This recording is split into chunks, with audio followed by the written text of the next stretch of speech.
Halo, selamat siang teman-teman. Saya Okta, Putri Pendidikan Kalimantan Timur. Nah, saat ini saya berkesempatan nih gitu ya ngobrol langsung dengan salah satu diplomat sosial budaya dan organisasi internasional negara berkembang di Kementerian Luar Negeri Republik Indonesia.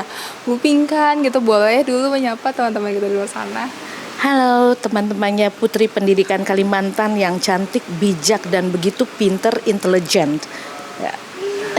Kayak begitu kenalan diri Bu. Oh ya, nama saya Pinkan.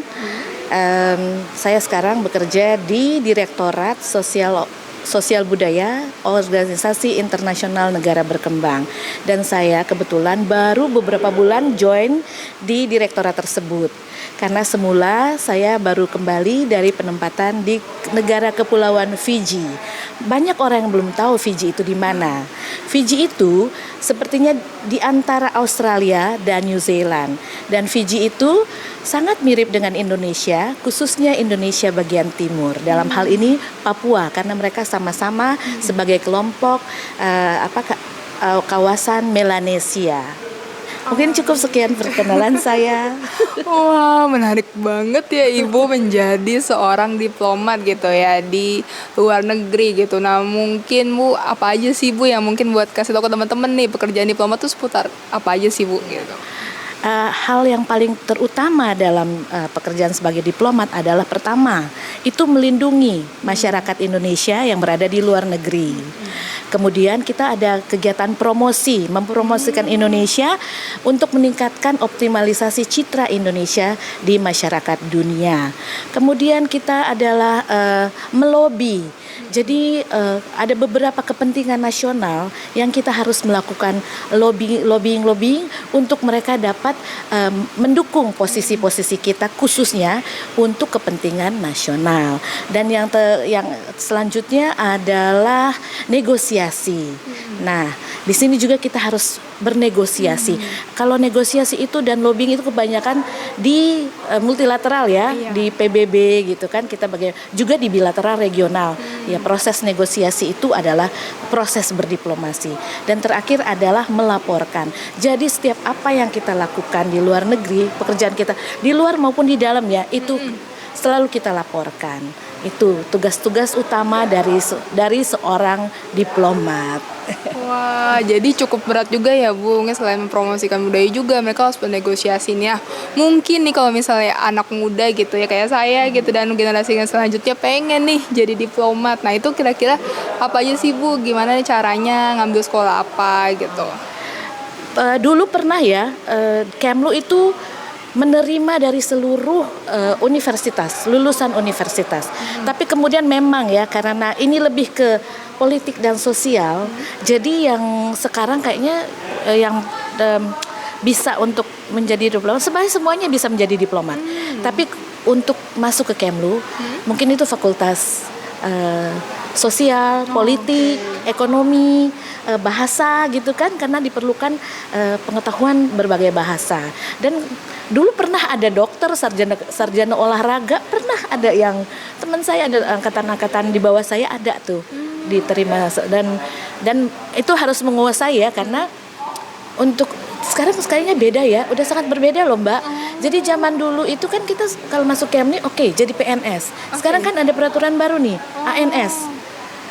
Jadi kalau seandainya menjadi Kemlu itu memang pertanyaan-pertanyaannya itu memang dari Kemlu yang menyusun.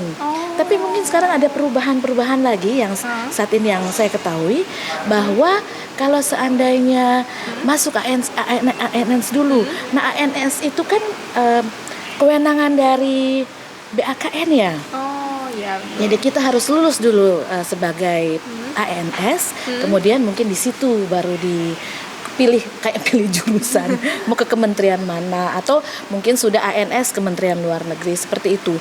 Tapi zaman saya masuk masih memang agak lebih memang sulit ya memang masuk Kemlu itu, karena ada beberapa penilaian yang perlu dipenuhi. Sepertinya kita harus mengetahui seluruh pengetahuan umum apa yang terjadi di dunia gitu kan. Nah, terus termasuk tugas-tugas dari Kemlu itu sendiri sebagai diplomat itu, seandainya biasanya ada contoh gitu. Kalau seandainya ada kasus A tentang WNI terdampar, itu harus dijawab bagaimana sikap kita, bagaimana Anda melakukan pekerjaannya. Dan kemudian salah satu juga yang penting, TOEFL. Zaman kami itu TOEFL-nya masih 500, sekarang udah di atas 550. Itu yang penting. Bisa mengetahui apa yang terjadi di dunia, update info semuanya. Ya harus rajin baca koran, harus rajin nonton TV, lihat berita, karena apa yang terjadi di dunia ini itu yang akan ditanyakan. Itu zaman kami dulu ya. Sekarang seperti AMM, kita harus mengetahui itu AMM, apa saja agendanya, siapa negara yang hadir, seperti itu. Kemudian climate change, perubahan iklim, ya seperti itulah. Dan posisi-posisi umpamanya masalah refugee gitu ya. Oke, itu teman-teman. Jadi selain bahasa yang utama ya, bukan akan berkomunikasi juga, kemudian juga mengetahui isu-isu penting gitu ya, yang lagi terkini gitu yang terjadi di dunia global dan persyaratan teknis lainnya gitu. Nah, mungkin nih terakhir ya Bu, pesan terhadap generasi muda gitu. Mungkin kan tidak terbatas hanya jadi diplomat di Kemenlu aja nih untuk menjaga perdamaian misal sosial budaya gitu. Nah, itu gimana tuh Bu pesannya? Ini ya, waktu saya akan berangkat posting pertama di Pretoria, itu saya kayaknya berat meninggalkan Indonesia, khususnya meninggalkan keluarga. Waktu itu memang masih sendiri gitu kan. Nah, orang tua saya hanya berpesan pada saya, dan mungkin ini pesan saya kepada generasi muda ya, dimanapun kalian berada, dimanapun kamu pergi gitu, tetapkan pikiran dan hatimu hanya kepada Tuhan dan Indonesia. Oke, mantap teman-teman. Diingat ya pesannya, tetapkan hati kepada Tuhan dan Indonesia gitu ya, bangsa, negara, negeri tercinta. Mau di mana saja berada. Tuh, dimanapun kita berada. Oke, sekian teman-teman gitu ya. Terima kasih sudah menyaksikan kita dan langsung nih dari Kementerian Luar Negeri Republik Indonesia. Sampai jumpa.